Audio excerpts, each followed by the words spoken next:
Hello and welcome to the SRTR's webinar today on the impact of the COVID-19 pandemic on the U.S. organ donation and transplant system. My name is John Snyder. I serve as the director of the Scientific Registry of Transplant Recipients, and we are honored to have so many attendees joining us today. The COVID-19 pandemic has affected all of our lives in numerous ways, and this is something that both the SRTR and the OPTN has been studying as we go, trying to understand the impact of the pandemic on our nation's transplant system. And both the United Network for Organ Sharing, UNOS, and the SRTR, we have tools available on our public website that have been monitoring and giving us up-to-date information as we can on the pandemic. And so we are honored to just be with you today to share some of the data that we've been tracking as the pandemic has been underway since last year. And so today's webinar will be hosted by Dr. Andrew Way, who serves as principal biostatistician here at the SRTR. And you'll see on our title screen here a number of other biostatisticians that have been instrumental in collating the data and updating the application on our website that Dr. Way will show you many highlights from. We can't possibly hit all of the data that's contained in that tool today, but we're going to share with you some of the highlights, and hopefully you'll walk away with a sense of how the pandemic seems to have affected our nation's system. So welcome to all of you that have joined us, and I will turn it over to Dr. Way to walk us through today's webinar. Dr. Way. Yeah, thank you, John. So I'm Andrew Way, and I'll be going through some of the data that we have collected and put together on the effect of the COVID-19 pandemic on the transplant system in the United States. So, a second. Okay, there we go.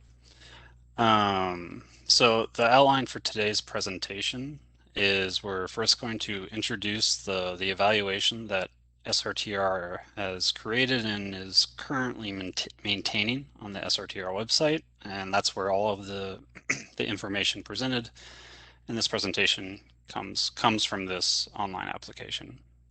And then we're going to touch on some of the big ticket outcomes in terms of pre-transplant outcomes as well as post-transplant outcomes. So just the number of listings or new listings on the waiting list before and after the emergence of COVID, as well as transplant rate and waitlist mortality rates on the waiting list. For the post-transplant side, we'll look at the number of transplants or recipients being performed each year, as well as graft failure rates before and after COVID. And so just a little bit of background. SRTR created an evaluation of the impact on COVID-19. We were primarily interested in the effect of COVID-19 on the program-specific reports, but we also included a lot of descriptive analyses to better understand the effect of COVID, as well as a lot of more specific subgroup analyses if you want to understand the effect of COVID on some of the different patient populations. And so the evaluation is actually available at this website on the screen here. It's kind of long, and I don't expect everyone in the audience to actually type this in quick, so I'm going to walk through how you actually get to the evaluation from the SRTR homepage. And so if you just type srtr.org into your browser, you'll land here, which I'm sure most of the people on the webinar are familiar with. And so if you go up to this tools icon lettering and hover over it, you will get a drop-down menu and a list of basically a lot of the online web applications that we provide, including all of the risk adjustment models for the outcomes reported in the program-specific reports, as well as organ-specific reports, as well as some of our patient-oriented tools such as the kidney transplant decision aid and liver waiting list calculator. There's also what you can't see here that's sort of blocked out by the box is we have an acuity circles evaluation, and all the way at the bottom there is an evaluation of COVID. So if you just click on this text right here, it will take you to that address for the COVID evaluation. Um, and this is what the landing page of that address looks like. And so at the top of the page is just some background on the application itself, the time period that is currently being evaluated in an application. It is important that we've been updating this application monthly. So this date right here at the end does change over the months, although we might have fewer updates going forward just because we're reaching more of a equilibrium, I think. And so if you scroll down from this landing page, you get to what I consider kind of the heart of the application. And this is where a lot of the information that we're going to present in this webinar comes from. And so you have these different tabs, and below each tab you can select whether or not you're interested in kidney, pancreas, liver, heart, lung outcomes, and specifically age or pediatric outcomes. But the tabs themselves are separating these metrics into the sort of broad categories that we think about in terms of transplant metrics. So the waiting list tab is presenting the outcomes of patients on the transplant waiting lists. So the number of listings on the waiting list, the transplant rate of candidates on the waiting list mortality on the waiting list, all of this information about what is going on with respect to candidates on the waiting list. This next tab is offer acceptance. So I think this is pretty self-explanatory. It's just summarizing the offer acceptance practices before COVID versus after COVID. And then this post-transplant tab summarizes differences in graft failure rates before and after COVID, and as well as for specific recipient subgroups as well. The donation tab presents the metrics that we have for the donation side, so the OPO side, so stuff like the eligible death donation rate as well as donor yield. And then we have these two tabs on the end, definitions and updates. The definitions just is a tab that defines all of not all necessarily all, but a lot of the acronyms used throughout the application. And this updates tab summarizes some of the changes we've made since the initial release of the application. We've changed some of the appearances of the plots as well as some of the definitions actually of the underlying metrics. So if you're interested in any of those changes, you can look in the updates tab. And so that's it for our sort of quick background of the COVID evaluation that we have on the website. And so everything we're presenting during this webinar does come from that web application, but there is a lot there that we're actually not going to cover just because it could take several hours essentially to cover everything that we have in the web application. So we're just going to focus here and today on some of the big ticket outcomes that people are probably interested in terms of the effect of COVID on the transplant community. And so we're going to start with pre-transplant outcomes and specifically the number of new listings. And we have a series of figures, but I think it's important to sort of slow down and explain what all of these figures are actually showing, because there's a lot of information that we provide on the web application in terms of all of its interactive. So if you scroll over any of these figures, the web application will provide a lot of additional information, but that obviously doesn't come through when you're looking at it through a PowerPoint. So this particular figure is basically reporting the number of new listings during the months before and after the declaration of national emergency due to COVID on March 13th, 2020 through April 12th, 2020. And so this green line is indicating sort of that national declaration moment. And so this dot right here on top of the green line is the number of listings, specifically kidney listings, during that month, March 13th, 2020 through April 12th, 2020. And then if you look 12 months before, which is the same period essentially, just a year prior, you can see the number of new listings was more around closer to 4,000, whereas the number of new listings from March 13th through April 12th, 2020 was closer to 3.3 thousand. And that's what this particular slide is showing here. And so what we want to do is we want to basically compare the number of listings, including this green line and to the right, to the numbers to the left of the green line. And so in the case of kidney, we can see that the number of listings decreased after the emergence of COVID somewhat dramatically by several hundred. It did seem to rebound to a degree, but it does seem to be a little bit lower even still than the period before COVID.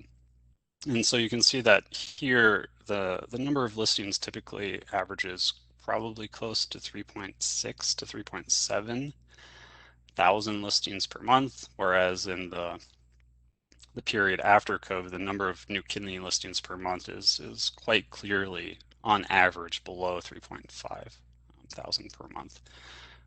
One thing to point out here that I find kind of interesting is that this decrease right here before COVID actually corresponds to the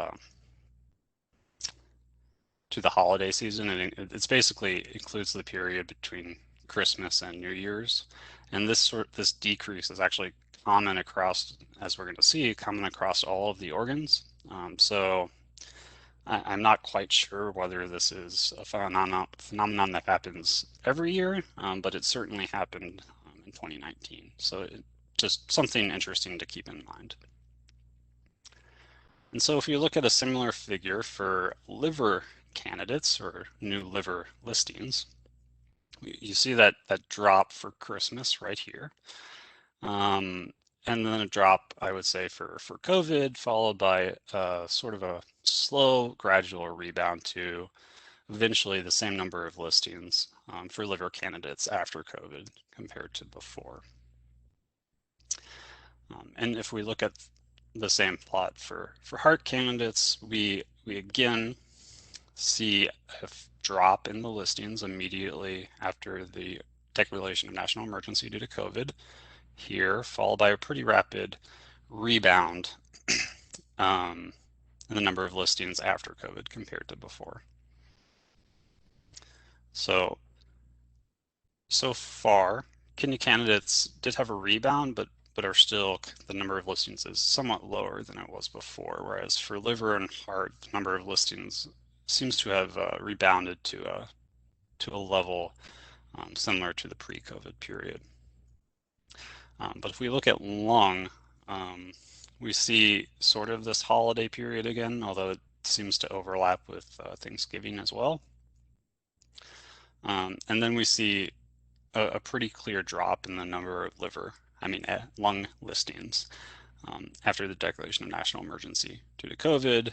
It does seem to rebound a little bit, but again, to me, this looks like there is still little evidence that the number of lung listings per month has reached a level that is comparable to the pre-COVID time period. So just to summarize some of the findings or observations that we have in terms of the number of listings of candidates joining the waiting list. The number of new kidney and lung listings are clearly lower since the emergence of COVID.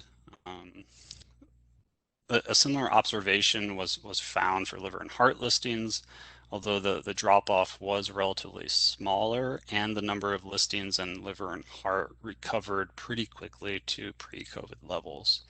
However, the same thing cannot be said for kidney and lung listings, which do seem to be lower even now. So this is the number of new listings, and so one of the main sort of adjusted outcomes that SRTR is usually interested in is transplant rate, which is measuring among the candidates on the list, what is the relative access.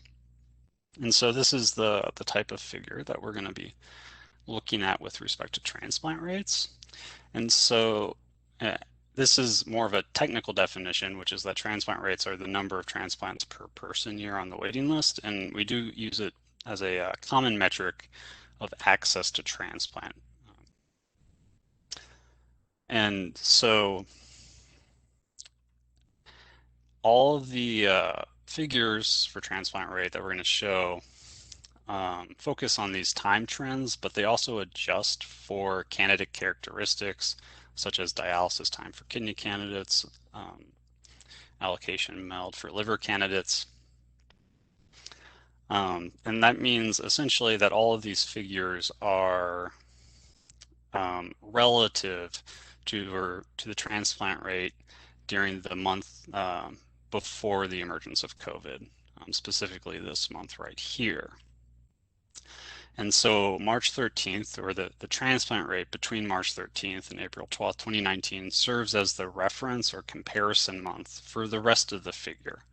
And so that's why the transplant rate ratio for that month is exactly 1 with no confidence intervals, actually. What that also means is that if we look at 1 here, there's this black line, solid black line, that goes across the entire figure. Points above this black line indicate months with higher transplant rates compared to March 13th through April 12th, 2019, compared to this month right here. While points like this one below the black line are months with lower transplant rates. And so we don't have that green line here to help us understand exactly where the declaration of national emergency was, but this x-axis is actually the number of months before and after that declaration. So time 0 is the month or the transplant rate for March 13th, 2020 through April 12th, 2020. And so what we can see is that, so this is deceased donor kidney transplant rates. Deceased donor kidney transplant rates were approximately 22% lower between March 13th and April 12th, 2020 than they were a year prior. And so that means is that deceased donor transplant rates, at least for kidney, were significantly lower during the first 2 months after the emergence of COVID-19. But what's interesting is that the deceased donor transplant rates actually rebounded quite fast in kidney and were actually higher for the rest of the year than they were before COVID. And what this means is that the overall deceased donor transplant rate for kidney was actually higher after COVID than before. And that just means if we averaged all of these points from 0 and to the right and compared them to all the points to the left of 0, the transplant rate would essentially be higher. 0 and to the right. So the right side points are typically higher than the left side points is what that means. And so that's pretty interesting and reassuring that at least for candidates on the waiting list, access to transplant is in general not lower. But what about living donor kidney transplant rates? I'm sure all of us have heard stories or experienced the fact that living donor kidney transplant essentially shut down for the first couple months after the declaration of national emergency. And so what we can see from this figure, so if we look at 0, which was the month immediately after the declaration of national emergency, and the month after, living donor transplant rates were dramatically and significantly lower compared to the year prior. So this is about 85% lower compared to the year prior, and this is maybe about what, 70%, 75%. So the differences in living donor kidney transplant rates were quite dramatic. They did rebound pretty noticeably to something resembling normal after those first 2 months, although they definitely are not higher and actually possibly a little bit lower than they were before COVID. So in kidney, we sort of see on a whole an effect immediately after COVID for deceased donor and living donor transplant, but overall higher deceased donor transplant rates. A reasonable question is what about liver? And so if we look at deceased donor, the same figure for deceased donor liver transplant rates, we do see a bit of a decrease for liver deceased donor transplant rates, although this is not as dramatic, I would say, as the kidney decrease. And then um, a rebound, similar to kidney. At least it is definitely higher. And in fact, similar to kidney, on a whole, the deceased donor transplant rate after the emergence of COVID, so 0 and to the right, was higher than the deceased donor transplant rates before the emergence of COVID. And so what about living donor liver transplants? And so these are quite rare. They were rare before COVID. They remain pretty rare after COVID. And because of that, our precision is quite low. So it's very difficult to estimate living donor liver transplant rates. And so our confidence intervals on these estimates, so the lines from the point in the middle, are quite wide. They go to close to 4 quite often, down to 0.25. So it's very difficult to get a precise estimate of living donor liver transplant rates. But if we just look at the trend with the points in the middle, we see a fair amount of variation and perhaps a decrease in the living donor liver transplant rates on the emergence of COVID. So this is 0 right here. Perhaps it's lower, but it's just very hard to tell. So there's no clear notable differences, I would say, in living donor liver transplant. But if we go over to heart, and so we're going to focus on just deceased donor transplant rates for heart. And what we can see is that transplant rates at month 0 were, so this is month 0, this is the declaration of national emergency. It is lower than the preceding month and lower than the month before, but not by a lot. And it definitely rebounds relatively quickly to, again, the post-COVID heart deceased donor transplant rate was similar to the previous organs, higher after COVID compared to before. And if we look at the same figure for lung transplant, it's a very similar trend where we have this dip at 0, which was the declaration of national emergency, followed by a quick rebound, and then again, overall deceased donor transplant rates were higher after COVID compared to before, despite the initial dip. And so, in summary, across all the organs, COVID-19 lowered or may have lowered deceased donor transplant rates during the first month or two after the emergence of COVID-19. But overall, the transplant rates are higher after the emergence of COVID-19 than before. And so on the whole, I think this last thing is quite good to know. The access to transplant has remained the same or improved, which is definitely a good thing. So the next thing that we're going to be talking about, so we've done the number of new listings and transplant rate, and now we're going to talk about waitlist mortality rate. So what is waitlist mortality rate? It is technically the number of deaths per person year. This is a bit of an obscure measure, but the important thing to know about waitlist mortality rate is it's something that we use to measure mortality while a patient is waiting before transplant, and that it is, at least conceptually, independent of transplant. And what we mean by that is that we don't necessarily think that if the transplant rate decreased, that the waiting list mortality has to be higher.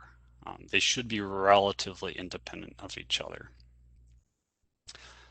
So that's just something important to keep in mind when you're interpreting these figures is that the lower transplant rate that we saw in the first month or two in kidney is not necessarily the reason why waitlist mortality rates in the first month or two would increase.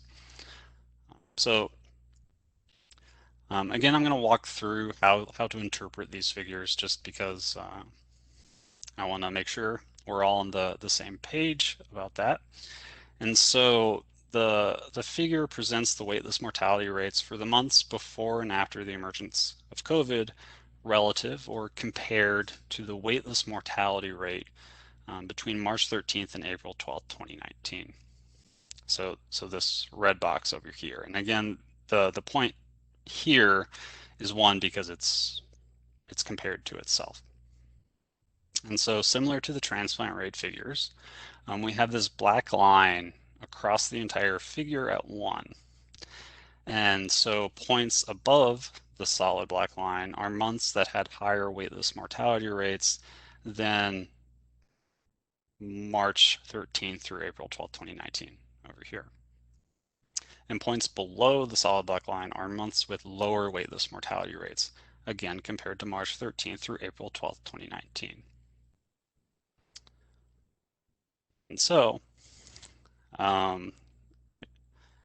thinking back to that green line, the important thing, or the month that corresponds to the declaration of national emergency due to COVID, which is March 13th, 2020 through April 12th, 2020, is this 0 category, or this point line combination here.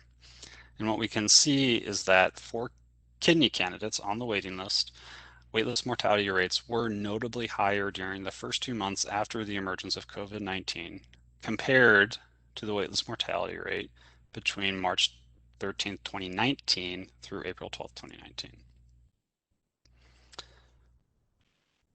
Waitlist mortality rates after those first 2 months after the national declaration were lower compared to those 2 months, but they were still elevated compared to before COVID-19, and they actually remain elevated and seem to be increasing in relation. So these are the months that are leading up to the surge that was observed during the holiday period last year.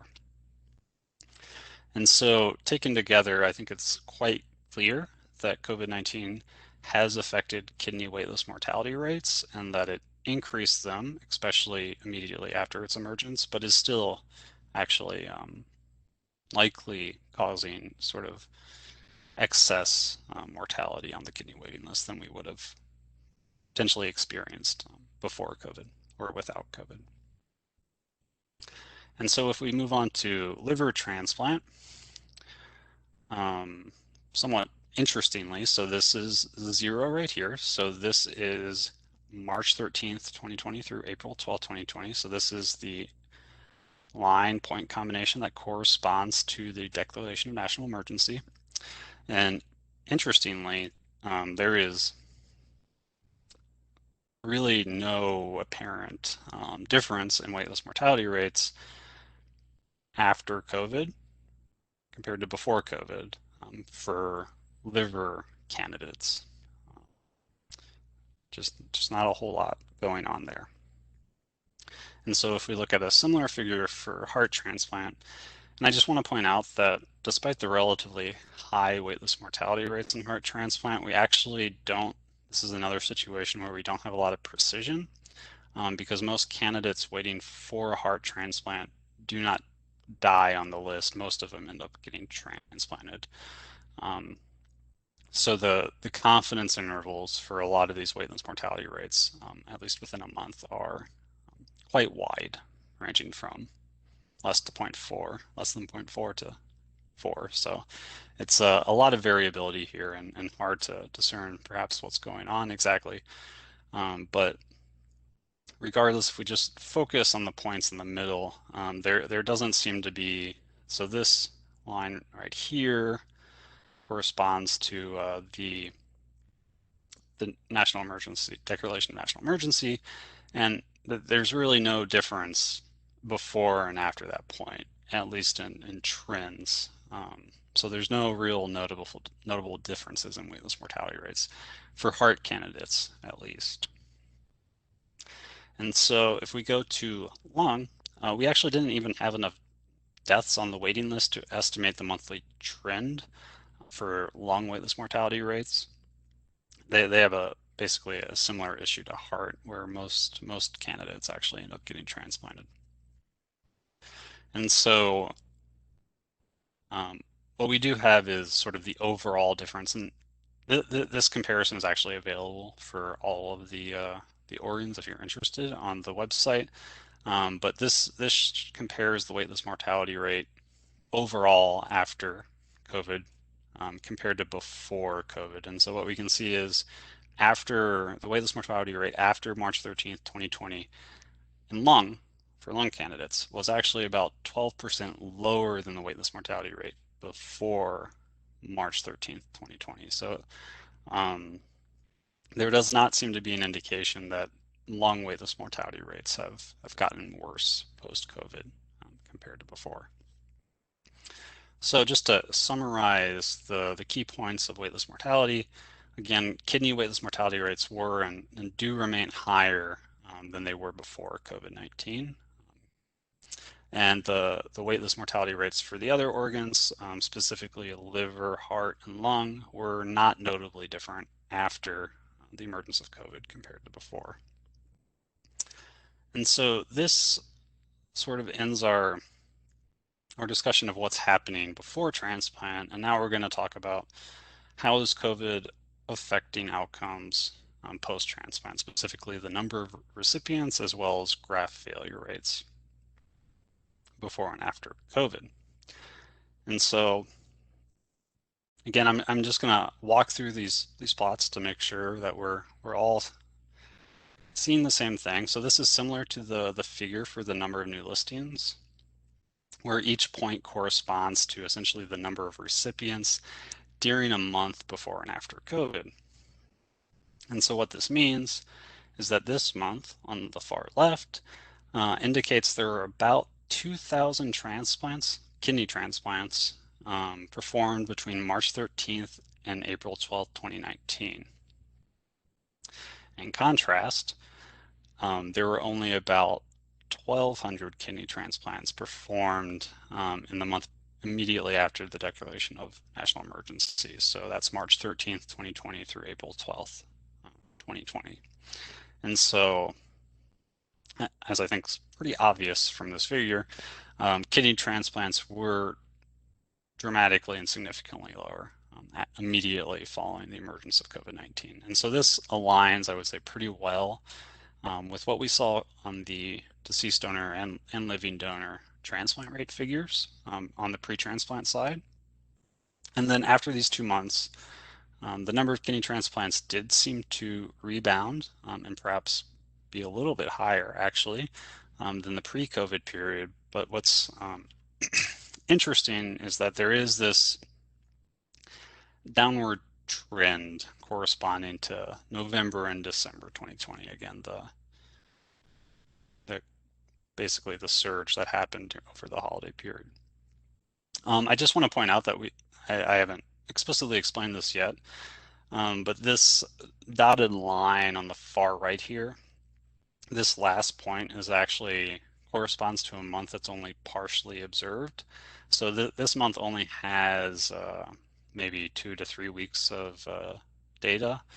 And so we would expect this dot to actually increase in the next cycle of next update to the COVID evaluation. And so that's why we have a dotted line here to sort of try to de-emphasize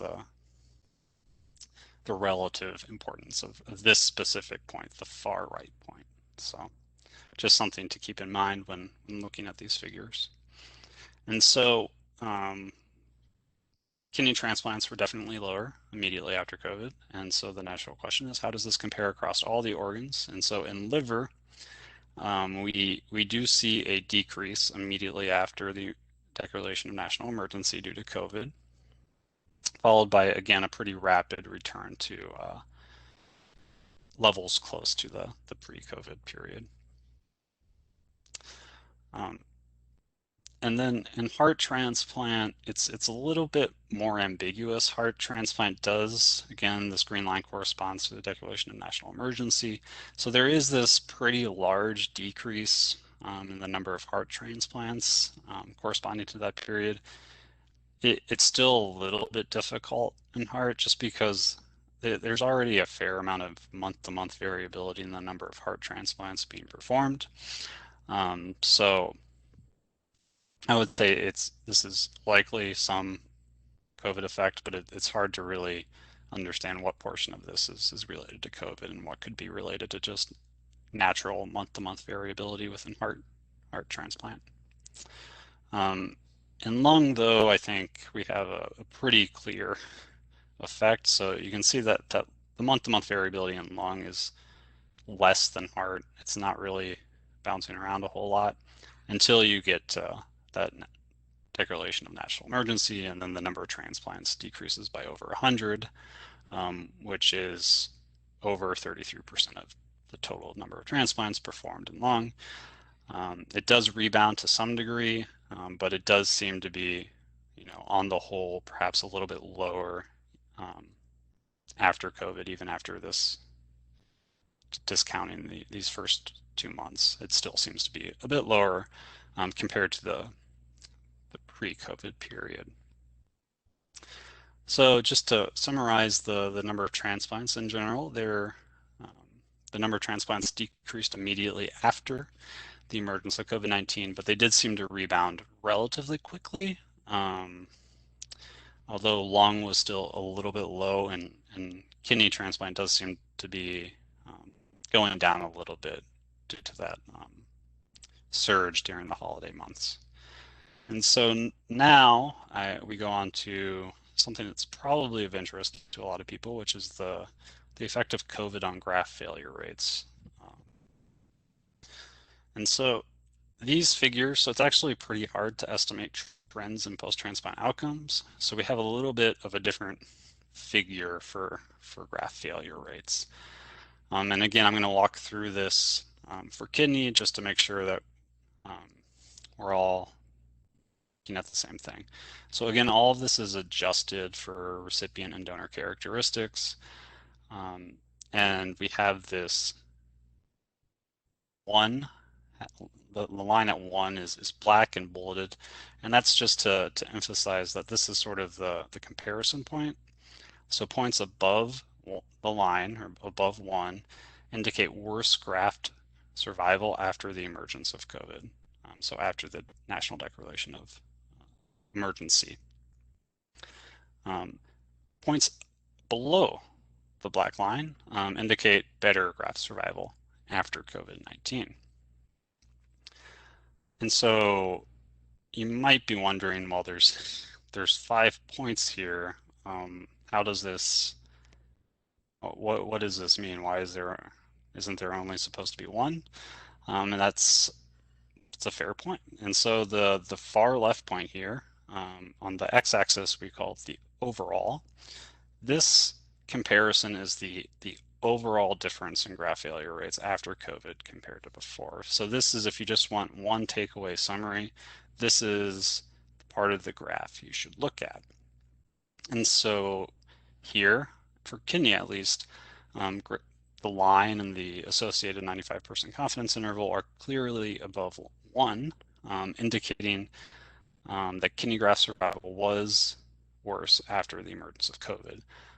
This hazard ratio, I think, is about 1.12. So it's not a huge increase in graft failure rates, but it is an increase in graft failure rates. And so what about the rest of these points on the figure? And so there are reasons essentially to believe that the effect of COVID may be different depending on whether the recipient was transplanted relatively recently versus has sort of a long-term functioning graft. And so the rest of these 4 points are just trying to get at what is the effect of COVID of recipients across different periods of post-transplant follow-up. And so the second point is just described as the sort of the 90-day evaluation. And so this is comparing the kidney graft failure rates after COVID during the first 90 days compared to the kidney graft failure rates within the first 90 days of transplant before COVID. And what we can see is that the graft failure rates during the first 90 days after transplant were essentially the same after COVID compared to before. So there doesn't seem to be any increase in graft failure rates during that high risk sort of perioperative period. However, this third line, which is the graft failure rates during the 90 days after transplant through 1 year, would suggest that kidney graft failure rates were a bit higher during 90 days through 1 year. The confidence intervals on these comparisons are, of course, wider than the overall comparison because we have less information.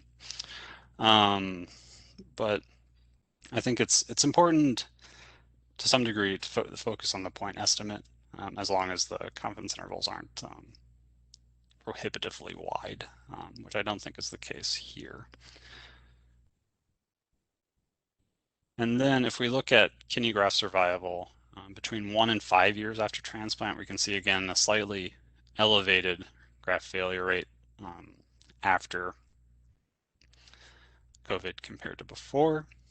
And then this last point is essentially the graft failure rates for recipients with more than 5 years after their transplant. And the graft failure rates were again slightly elevated after the emergence of COVID-19. So taken together, I think it's fair to say that kidney graft failure rates were higher after COVID compared to before, and that most of the differences were driven not by the immediate post-transplant period, which would be this 90-day comparison, but rather effects of COVID on kidney graft survival after 90 days seems to be driving that effect more. And so if we look at the same figure for liver, we see actually it's similar but also different in that there is higher graft failure rates for liver transplant after COVID compared to before. It's actually a little bit larger of an effect in liver than it is in kidney.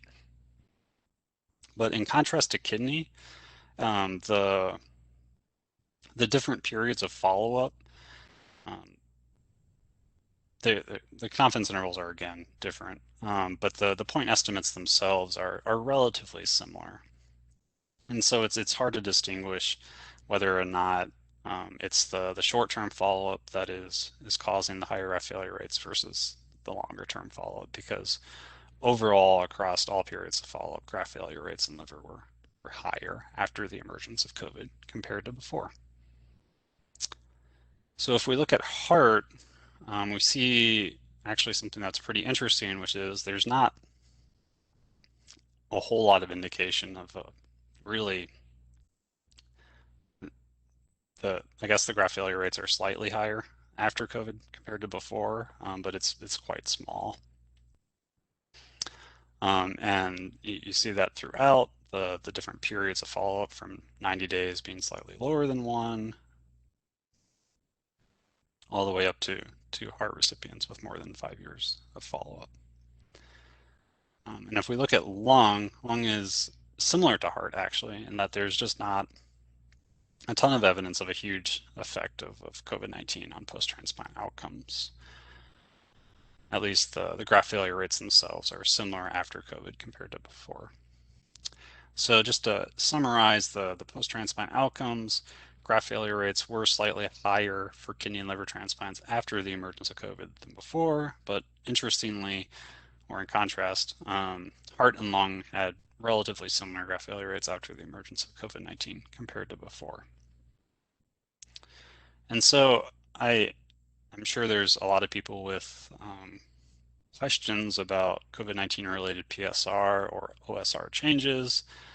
This is a complex topic that is largely outside the scope of this webinar, but if you're interested in what those changes are, you can go to, again, the srtr.org website, and on the front page there is a link to the announcement that we have put out regarding the changes that will be happening in July. And so with that, I will turn it over to Amy Ketter to lead the question and answer period. Thank you. Thank you very much, Dr. Wei. And thank you to everyone who has joined us today. It's nice to see so many people interested, but also not too much of a surprise considering the situation at hand. In the interest of time, I'll get right into our questions. And I just want to let you all know that if I don't get to your question today, we will certainly respond to your question via email at a little bit later today or tomorrow. We should be able to get back to you. And the other thing I wanted to mention is that this particular presentation will be available for everyone to view again about 2 days from now. We'll be able to have it up on our YouTube channel. You can see down in the bottom corner there, you would simply just go to YouTube and then type in SRTR, and we're usually the first to come up. So we're getting into this right away. We have some really great questions today. The first question I have is, regarding the kidney new listings chart, why does it appear that we are still trending down? This one would be for Dr. Wei.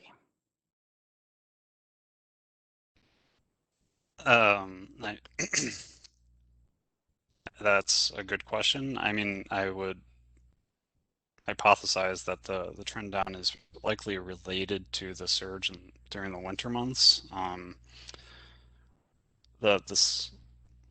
So we can go back to the slides.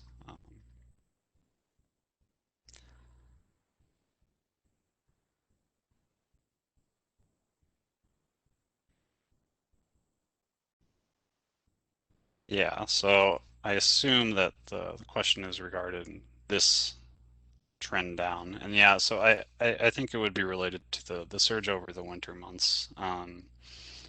But I mean, there could be other reasons for this to happen. Perhaps transplant programs have been changing how they evaluate candidates, and that's just leading to fewer listings. There's multiple reasons that I think it's hard to give a good answer to that. Okay, thank you. The second question is regarding the liver new listing chart. Could the liver effect seem to also be due to the new acuity circles allocation?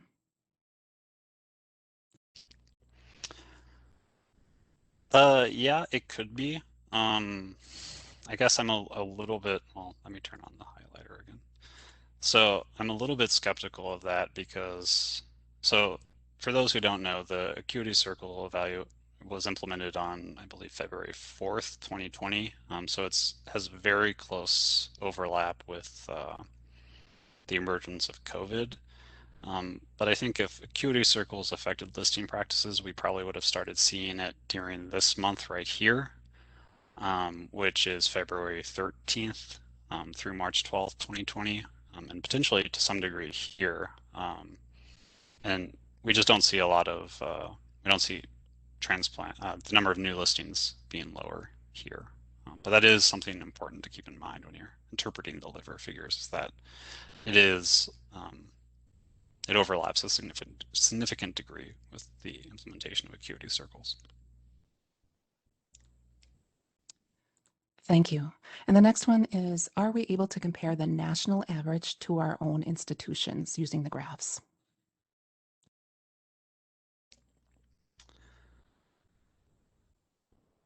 The, the short answer is no. I think it would be very difficult to have meaningful comparisons, at least on the adjusted metrics, just because the confidence intervals in the monthly transplant or waitlist mortality rates would be very large for individual programs. So. Great, thank you. Was the increase in the decrease donor kidney rates related to the increase in the deceased donation or increased acceptance rates?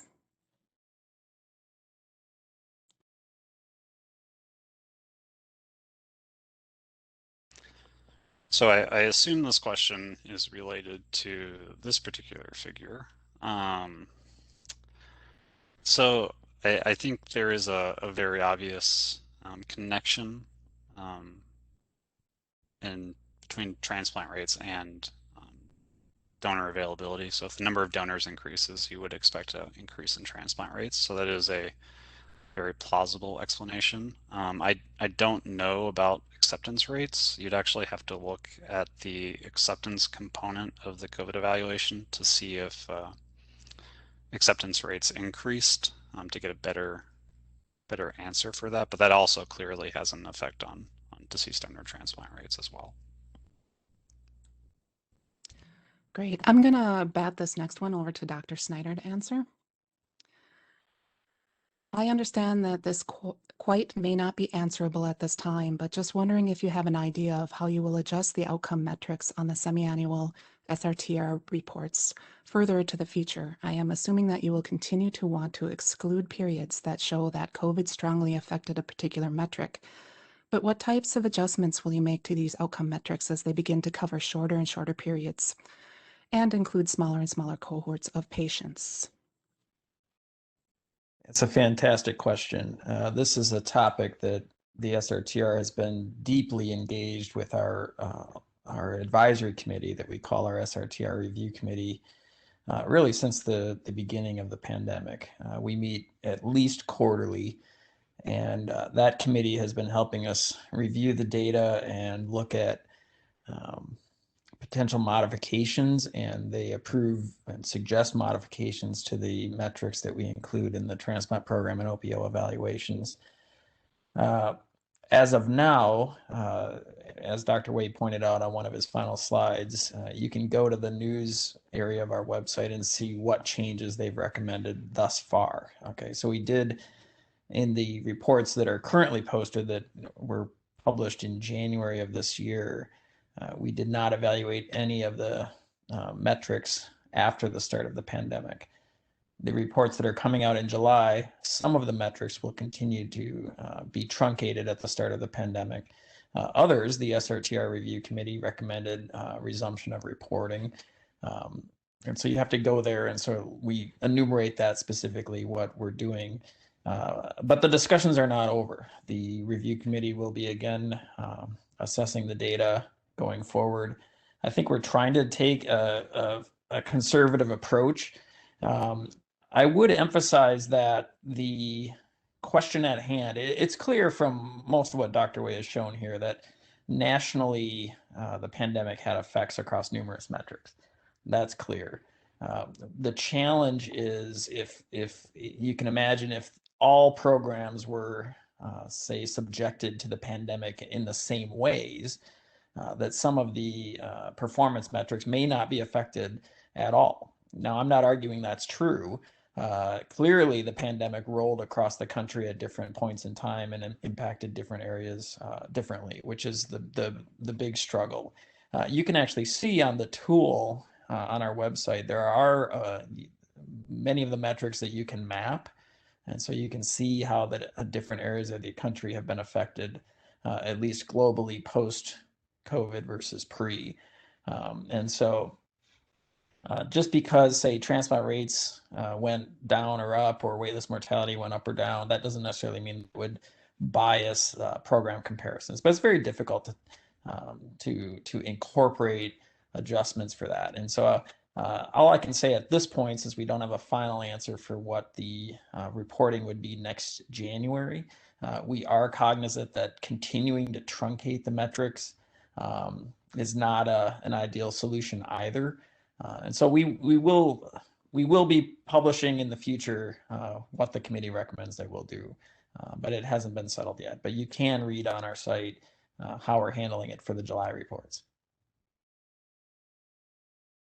Great. Thank you, Dr. Snyder. Back over to Dr. Way. When we are talking about the transplant rate and waitlist mortality, are we talking about all, including pediatrics and adult, or just adult? Yeah, so that's a good question, and I could have been more clear about this, but all of the adjusted analyses only include, actually all of the figures that we presented here were only for adults. The online evaluation does have an option to look at these metrics for pediatrics too, but some of the small sample size issues that we had on some of the figures will be worse for pediatrics. So just something to keep in mind. Thank you. Do you have any recommendations regarding accounting for COVID when doing analyses that cover the COVID era?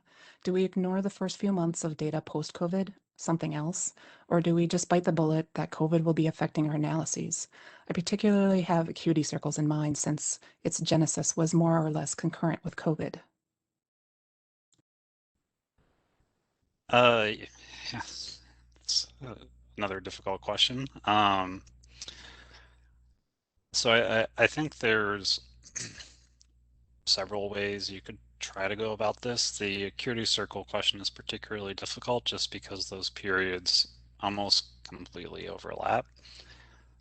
So what you could do is you could try, there's only like a month, maybe 5 weeks between the implementation of acuity circles and the declaration of national emergency due to COVID. You could do a sensitivity analysis where you run the analysis on just those 5 weeks, and hopefully the point estimates are similar. You're of course expect that confidence intervals will be wider, and then you can compare that to the analysis you want to do with the entire cohort that includes COVID. But yeah, it's a tough question and just something to be conscious of when you're looking at this type of stuff. Think about how can it affect the analyses. Great. Cause of death, graft failure are not tracked or reported by UNOS or SRTR, but should we capture and count the graft failures and mortalities that are directly due to COVID-19 infection? Meaning, should they themselves? So I think that is an option now within the OP-TEAM data system.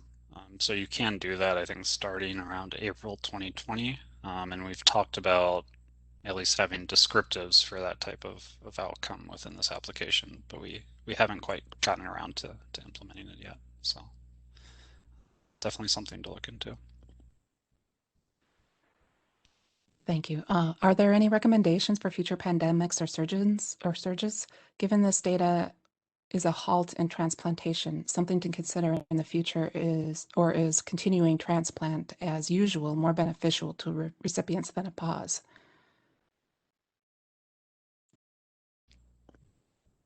Yeah, that's a difficult question. I don't think I'm necessarily qualified to answer that. It has a lot of risk-benefit trade-offs that require consideration from people with more clinical expertise than me. So. Okay. Do you think that transplant rates have not changed despite fewer total transplants because new listings are down?